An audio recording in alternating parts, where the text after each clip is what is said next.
Morning students. आज हम मृदा अपरदन और मृदा संरक्षण पर बात करेंगे कि मृदा अपरदन क्या होता है और उसको कैसे संरक्षित किया जाए।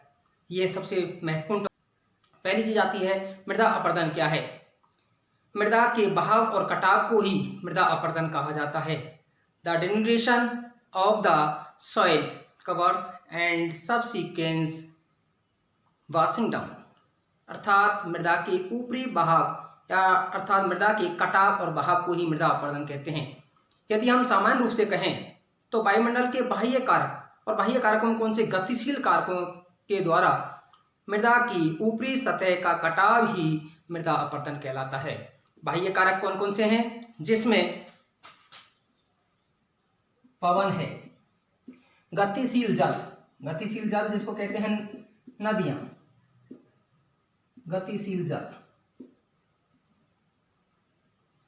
और तीसरा है ग्लेशियर, हिमनद। दूसरी चीज आती है कि मृदा अपरदन और मृदा बनने की प्रक्रिया है वो साथ साथ चलती है। जैसे ही मृदा बनने की प्रक्रिया शुरू होती है, अपरदन वाले कारक हैं वो भी अपना काम शुरू कर देते हैं। अगला है कि मृदा अपरदन है दोनों ही कारकों के द्वारा होता है, वो चाहे भौतिक कारक हो चाहे मानवीय कारक है। लेकिन प्राकृतिक कारकों की तुलना में है मानवीय कारण है वो अधिक उत्तरदायी है। तो पहले आता है मृदा अपरदन के प्राकृतिक कारक, मानवीय कारक।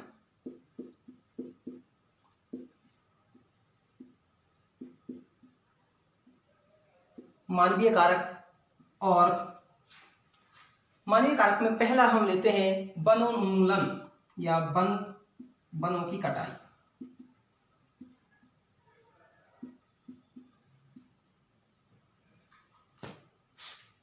वनों की कटाई, जब वनों की जड़ें हैं, पेड़ों की जड़ें हैं, मृदा को संरक्षण आपका बांध करके रखती है। जब उनकी कटाई की जाती है तो मृदा की परत है उखड़ती है और उसके कारण है मृदा अपरदन है वो आसान हो जाता है। दूसरा है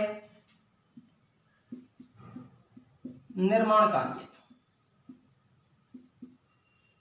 विभिन्न प्रकार के निर्माण कार्य, जैसे जैसे जनसंख्या वृद्धि हो रही है उसके लिए आवास के लिए, हमारा यातायात जाल बिछाने के लिए है हमें निर्माण कार्य करने होते हैं, जल के लिए हमें बांध बनाना होता है। उन सभी निर्माण कार्य के कारण है मृदा की ऊपरी परत है वो खुलती है और मृदा अपरदन है आपका होता है। नेक्स्ट है खनन। माइनिंग कार्य के द्वारा जब आप खनन कार्य करते हैं उसमें कई जगह आपने देखा होगा वहां पर ब्लास्ट किया जाता है और जिससे मृदा की परत है वो ढीली होती है और मृदा अपरदन आसानी से होता है। नेक्स्ट है जूमिंग कृषि। वैसे इसको कहते हैं हम स्थानांतरित कृषि, आपका शिफ्टिंग कल्टीवेशन, अर्थात खासकर ये नॉर्थ ईस्ट के एरिया में होती है और विश्व के कई देशों में होती है, चाहे वियतनाम हो, चाहे इंडोनेशिया हो, चाहे श्रीलंका हो, तो वहाँ सभी देशों में होती है। और स्थानांतरित कृषि क्या है, जूमिंग कृषि क्या है कि किसी भूभाग में जब कई वर्ष तक लगातार कृषि कार्य करने से भूमि की उर्वरा शक्ति समाप्त हो जाती है तो उसे पुनः प्राप्त करने के लिए भूमि को खाली छोड़ दिया जाता है और उसके साथ जब उसमें पेड़ पौधे आते हैं तो उसको कटाई कर दी जाती है, उसमें आग जलाई दी जाती है, जिसे बर्न एंड आपका जलाओ या हम उसको स्थानांतरित कृषि कहते हैं। नेक्स्ट है कृषि का अवैज्ञानिक तरीके से किया जाना। अवैज्ञानिक तरीके से अर्थात अवैज्ञानिक तरीके से कैसे हैं कि हम अधिक सिंचाई या आपको यह कहें अधिक जल वाली फसलों का उत्पादन अधिक करते हैं, क्योंकि उत्पादन की चाहत हमें अधिक है, जिससे भूमि की उर्वरा शक्ति है लगातार कम होती जा रही है। और जब कम होती जा रही है तो वहां पर भी, और जब हम इस तरह से कृषि कार्य करते हैं वो हवा के द्वारा है, आपका जल के द्वारा है, मृदा अपरदन है वो आपका अधिक होता है। उसके बाद में हम बात करते हैं कहीं पर पहाड़ी भूभागों में है आपका ढाल के अनुसार कृषि कार्य किया जाता है। जैसे कि ये आपका पहाड़ी वाला भाग है और इसमें जुताई है ढाल के आपका टॉप टू बॉटम, ऊपर से नीचे की ओर किया जाता है। और जब ये किया जाता है तो यहाँ पर चैनल बन जाते हैं आपकी, और चैनल है वो रेवेंस में परिवर्तित होते हैं, जिससे मृदा अपर्दन है, जैसे यहाँ पर वर्षा होती है और वर्षा होती है तो यहाँ पर अपर्दन है वो क्या होता है आपका तीव्रता से होता है, अर्थात पहाड़ी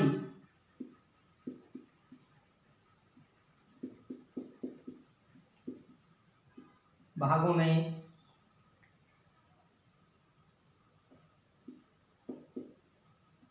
ढाल के अनुसार कृषि कार्य।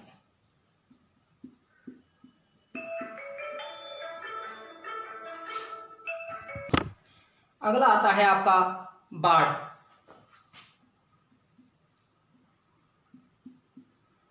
आप सोच रहे होंगे बाढ़ आपका प्राकृतिक कारणों से आती है, लेकिन उसमें मानवीय कारक जिम्मेदार होते हैं, क्योंकि मनुष्य है नदियों के मार्ग को परिवर्तित करने की कोशिश कर रहा है, क्योंकि नदियों के मार्ग में है निर्माण कार्य है वो शुरू किए गए हैं, तो बाढ़ भी है मृदा अपरदन को करती है। आपने देखा होगा बाढ़ की स्थिति ये है भारत में कि हर मौसम में है, चाहे वो शीतकाल हो, ग्रीष्मकाल हो, वर्षा काल हो, बाढ़ की स्थिति बनी होती है। जैसे अभी वर्तमान में असम में आई हुई बाढ़ या रिट्रीट मानसून, लौटते हुए मानसून के द्वारा है हमारा पिछले वर्ष बिहार में पटना शहर है वो बाढ़ के कारण डूब गया था, अर्थात उससे भी मृदा अपरदन अधिक होता है। अब नेक्स्ट आता है आपके प्राकृतिक कारक।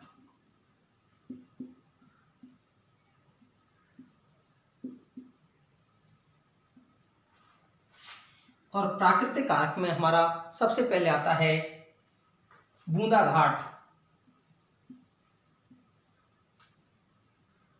स्प्लैश। बूंदा घात, देखिए बूंदा घात क्या है, ये कोई भूभाग है, जब यहां पर तीव्र वर्षा की बूंदें गिरती हैं और गिरने के बाद यहाँ मिट्टी के कण है भूमि से अलग हो जाते हैं। जैसे आपने कई बार देखा होगा बाहर जब बूंदें गिरती हैं और कहीं डस्ट पड़ा होता है तो मिट्टी के कारण जैसे ही आपका बूंदें गिरती हैं तो वो आपका मिट्टी के कण हैं बूंद के चारों ओर है इकट्ठे हो जाते हैं, अर्थात इससे भूभाग से है मिट्टी अलग हो जाती है, जिसे हम कहते हैं स्प्लश अपरदन, बूंदा घाट। उसके बाद दूसरा आता है इसमें शीत इरोजन, या जिसको कहते हैं हम परत अपरदन।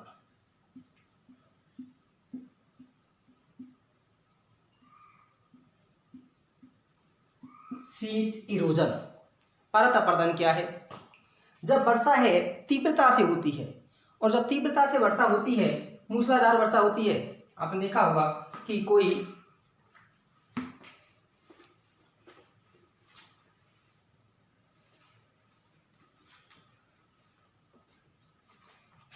जैसे ये भूभाग है आपका और यहां वर्षा तीव्रता से हो रही है, अगर थोड़ा जल होगा तो धीरे धीरे निकल जाएगा, लेकिन जब जल की मात्रा है ऊपरी परत पर अधिक हो जाती है और अधिक होती है तो इस जल के साथ मिट्टी की पतली परत है बहकर के चली जाती है, उसे हम कहते हैं परत अपरदन, शीत इरोजन कहते हैं। तीसरी कंडीशन आती है आपकी, तीसरा है रेल अपरदन। रेल अपरदन क्या है, जब आपका यहाँ पर वर्षा की बूंद जल का एकत्रण यहाँ पर अधिक होता है और एकत्र होता है, धरातल पर है, कुछ भूभाग कठोर होता है, कुछ आपका नरम चट्टानों का होता है, और जब इन जलों का बहाव है ढाल से नीचे की ओर होता है तो इसका वेग क्या होता है, तीव्र होता है। तो तीव्र होता है तो यहाँ से जल नीचे की ओर बहता है, या हम इसको इस तरह से देख लें तो यहाँ से जल है बह नीचे की तरफ बहता है और वहाँ छोटी छोटी गलियां बन जाती हैं, अर्थात कमजोर भूभाग है वो कट कर के है नीचे चला जाता है तथा कठोर भूभाग है ऊंचा बना रहता है, जिसे हम गली अपरदन कहते हैं। अगला आता है हमारा रेल अपरदन कहते हैं। उसके बाद चौथा आता है गली अपरदन, या जिसको हम पूरा नाम कहते हैं गली इरोजन।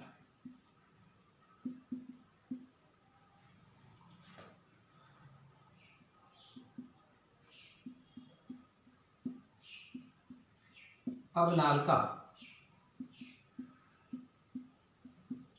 अपर्दन। और अवनाल का अपर्दन है किस तरह से होगा आपका, मैंने कहा यहां से आपका जैसे वर्षा हुई और जैसे वर्षा होने के बाद है यहां पर जब जल अधिक होगा तो आपका अलग अलग धाराओं से जल बहकर जाएगा, और जब ढाल तीव्र होगा जल की मात्रा अधिक होगी तो कटाव अधिक होगा, और जब कटाव होगी जो अलग अलग रेल बनी हुई है वो रेल आपस में मिल जाएंगे, और मिलने के बाद है वो चौड़ाई है अधिक हो जाती है, अर्थात गर्त गहरा हो जाता है, जिसे हम गली इरोजन या अवनाल का अपर्दन कहते हैं। इस तरह का गली इरोजन है जिससे भूभाग है हमारा जुताई के योग्य है वो आपका नहीं होता है, अनफिट फॉर कल्टीवेशन हो जाता है, जिससे असमान भूभाग का निर्माण होता है, जिसे हम बेडलैंड टोपोग्राफी कहते हैं। उत्खात स्थलाकृति, और ऐसे स्थलाकृति है चंबल बेसिन में पाए जाते हैं, जिसे वहां पर गहरे गहरे गड्ढे बन जाते हैं जिन्हें रेवेंस कहा जाता है, रेवेंस कहा जाता है। और सबसे ज्यादा रेवेंस है और बेडलैंड टोपोग्राफी है कहाँ बनती है, चंबल नदी में, और उसके बाद हमारा बनती है थोड़ा बहुत यमुना नदी में। एक और है लीचिंग की घटना भी, वैसे वो भूमि निम्नीकरण से रिलेटेड है, लेकिन जब मूसलाधार वर्षा होती है तो जल का भूभाग पर जमाव अधिक होता है, जिससे मृदा में है पोषक तत्व जल के साथ घुल करके भूमि के अंदर चले जाते हैं और भूमि के ऊपरी वाले भाग पर क्षारीय तत्व रह जाते हैं, जिससे मृदा की उर्वरा शक्ति है वो आपकी कम होती है। ये थे हमारे मृदा अपरदन के कारक। अब उसके बाद आता है कि मृदा अपरदन को है कैसे रोका जाए।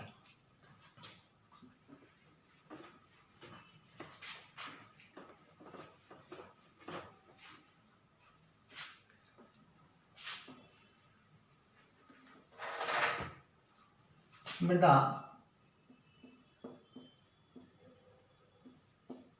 संरक्षण, सॉइल कंजर्वेशन।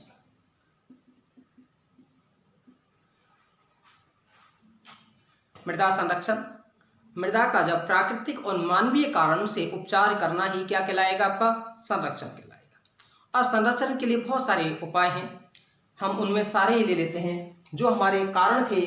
यदि उन्हीं को मैनेज कर लिया जाए, वैज्ञानिक ढंग से उपयोग कर लिया जाए तो मृदा का संरक्षण हो सकता है। सबसे पहले आता है वृक्षारोपण।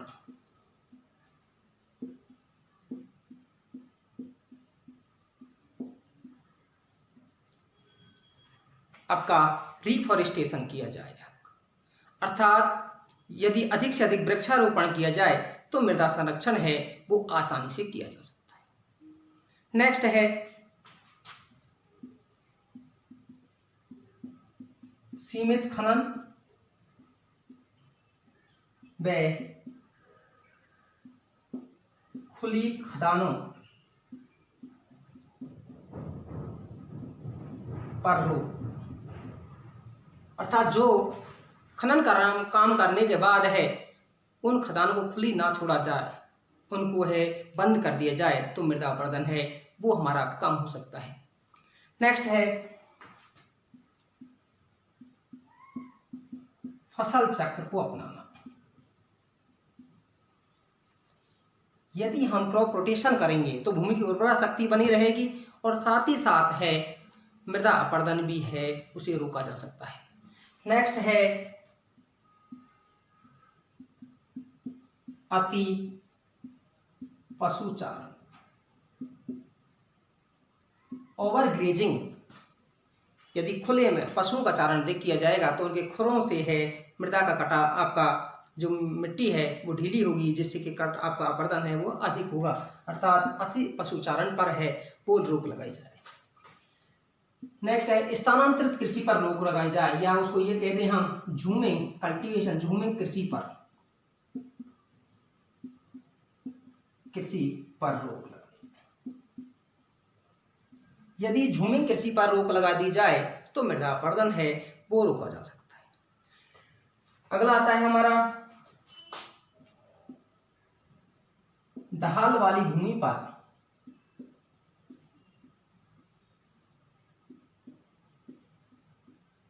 पर सीढ़ीनुमा खेती व समोच्च जोताई।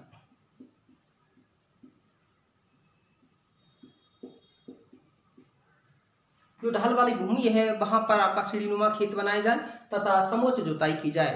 समोच्च जोताई क्या है? कंटूर प्लोइंग क्या है कि समुद्र तल से समान ऊंचाई वाले भागों पर, यदि हमारा ये पहाड़ी वाला भाग है, इस पहाड़ी वाले भाग पर जुताई है ऊंचाई के समानांतर की जाए, जिससे ड्रेनेज है वो नहीं बन पाएगा और मृदा अपरदन नहीं होगा।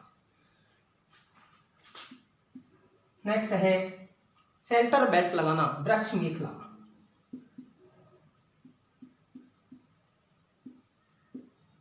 यदि मरुस्थल वाले भागों में है, वृक्षों की श्रृंखला लगा दी जाए। जब वृक्षों की श्रृंखला है, मान लीजिए ये मरुस्थल वाला भाग है और यदि यहाँ पर है वृक्षों की कतार में खड़ा कर दिया जाए, लगा दिया जाए, तो यहाँ से भूमि का फैलाव है, इसका बालू का फैलाव है दूसरे भूभाग पर नहीं होगा, जिससे मृदा अपरदन नहीं। Next strip farming. Strip farming जिसको कहते हैं हम पट्टीदार कृषि। स्ट्रिप फार्मिंग, स्ट्रिप फार्मिंग कहाँ है? जहां पर आपका जैसे पर्वतीय क्षेत्र है, जैसे ये इस तरह से आपका खेत बनाए जा रहे हैं आपके पर्वतीय वाले भाग में, तो यहाँ पर तो आप खेती करते हैं, लेकिन इस बीच वाली पट्टी में है घास की मेखला लगाई जाए, जिसे क्या कहा जाता है? स्ट्रिप फार्मिंग, जिससे हमारा जो आपका मृदा अपरदन है उसे क्या हो सकता है? मृदा अपरदन है आप आसानी से रोका जा सकता है। अगला है जहां अम्लीयता की समस्या है वहां पर लाइम चूने का प्रयोग है वो किया जाए। तो इन सारे कारकों के द्वारा है मृदा अपरदन को है वो रोका जा सकता है। कैसा लगा आपको? आप इसको ज़्यादा से ज़्यादा शेयर कीजिए, सब्सक्राइब कीजिए। धन्यवाद।